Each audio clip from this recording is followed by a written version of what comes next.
Hey, Wandering Creek Acre friends, this is Lisa, and I thought I would give you a tour of my beer garden.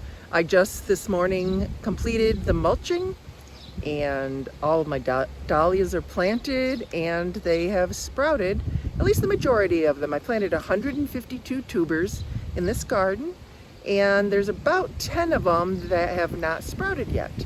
So why don't we take a look and we'll walk through this garden. And before I start, one thing that I realized is today while working in my Biergarten Garden, I am actually wearing my Leinenkugel t-shirt. Is that cool? So come with me as we walk through the Biergarten. Hello garden friends. Here is my Biergarten garden, and I call it that because in the raised beds in the back, I planted 4 different varieties of hops.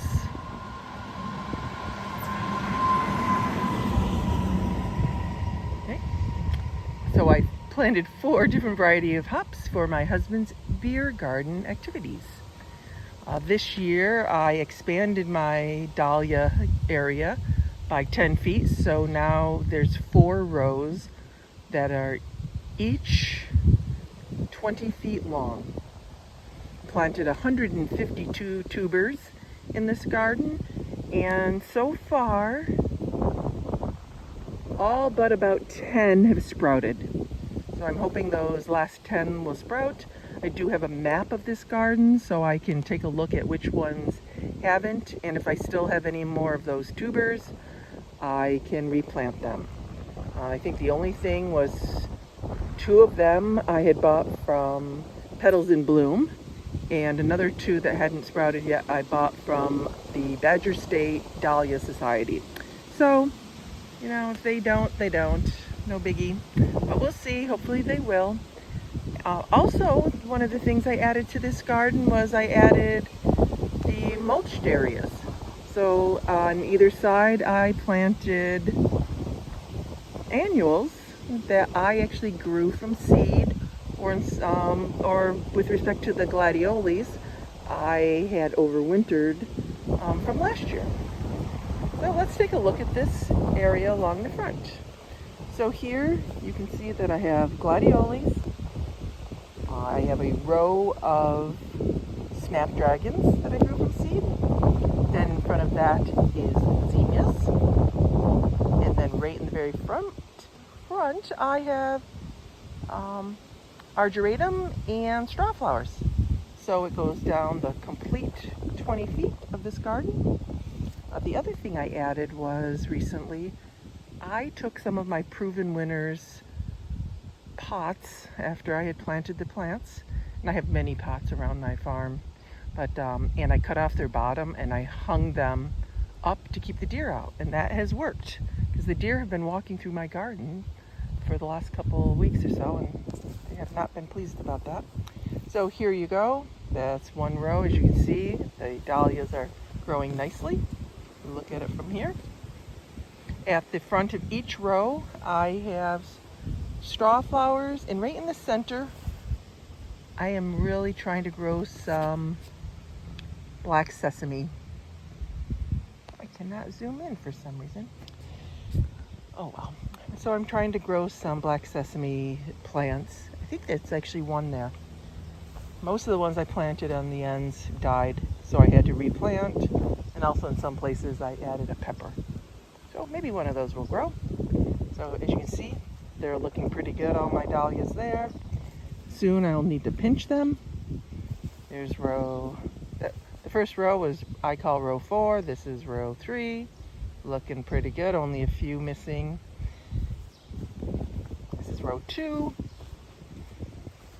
Growing good. I just went in and weeded them yesterday. Nope, the day before. So the day before I went in and weeded them using, I have a stirrup hoe. I bought an 18-inch stirrup hoe that I got from A.M. Leonard. Love it. I have a full-size one that I love also, but the small one gives you a little bit more control. Even though you have to bend over and use it, you don't have a tendency to wipe out your dahlia plant in the process of weeding, which I have done. So here's the first row, as you can see, looking pretty good. And then this is my end row for that are everything here I have grown from seed, but I'm very proud of. I have just over the last couple years, I've been learning how to grow plants, vegetables and flowers from seed. It's not something that I've done really a lot of. My mom didn't do a lot of seed starting prior to just planting them in the ground. My mother-in-law did. She would do her tomatoes. So a lot of it, my husband has sort of taught me how to do tomatoes. And then from there this year, I did all these flowers. So very, very cool. So what I have here is I have amaranth. I have two varieties of amaranth. This one here is Love Lies Bleeding, which will get these, the amaranth looks like dreadlocks, the dark red dreadlocks, I call it. This is called a red spike. So the amaranth will be, as you can see, red leafed, and then it has just straight up red spikes like a, is that a coleus? Coleus, no, a celosia? What is that one that looks like a flame? Whatever that one is, that's what the blooms look like. Along in here also, I have giant marigolds that I grew from seed. So this whole area along here, where you see these cages, I had to replant my amaranth. They just didn't, they just died after I had put them out in the yard or in the garden. So it's okay. We've had a pretty cool spring. So that's, ultimately that one will be a Love's Lie Bleeding amaranth. I planted more seed in that little spot. So hopefully that'll grow. This here will be a Love Lies Bleeding one. And over here, there's a little one down there, so hopefully that'll grow. Also, I'll show along the back. As you can see, my hops are doing great. They probably could use a little bit higher structure, but that's all they get. And this is their second year. I planted them at the spring of last year, and I got them from like Great Lakes. I can't remember the end of it, but it's like Great Lakes hops. I bought it from them. I bought 3 different varieties, and they sent me a free one. So I have Cascade, Chinook, White Pearl, something Pearl, and Zeus. The Pearl one was the one that they had sent me as a free one, which was so nice of them. And then also in this center here, I'm going to cross over to the next row so you can see. So in this raised bed, along here, I have ageratum that I grew from seed. And then in the middle, and I think even on the end there, I planted elephant ear bulbs that I overwintered from last year. So we'll see how that goes.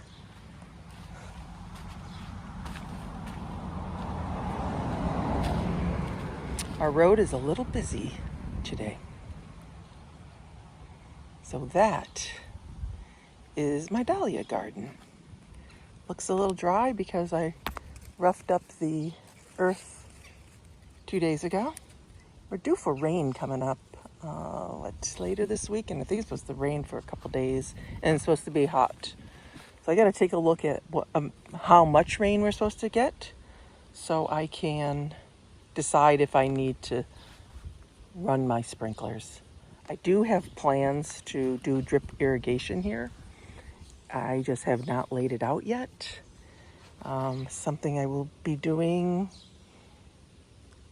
this spring/summer. So I hope everybody is having a great day and enjoying this beautiful weather. It's finally getting warm, and there's a nice breeze, which is really nice. So, well, if you get a chance, I would love if you were to like and subscribe to my channel, and drop me a little comment below. I'd love to hear from you. Have a great day and happy gardening.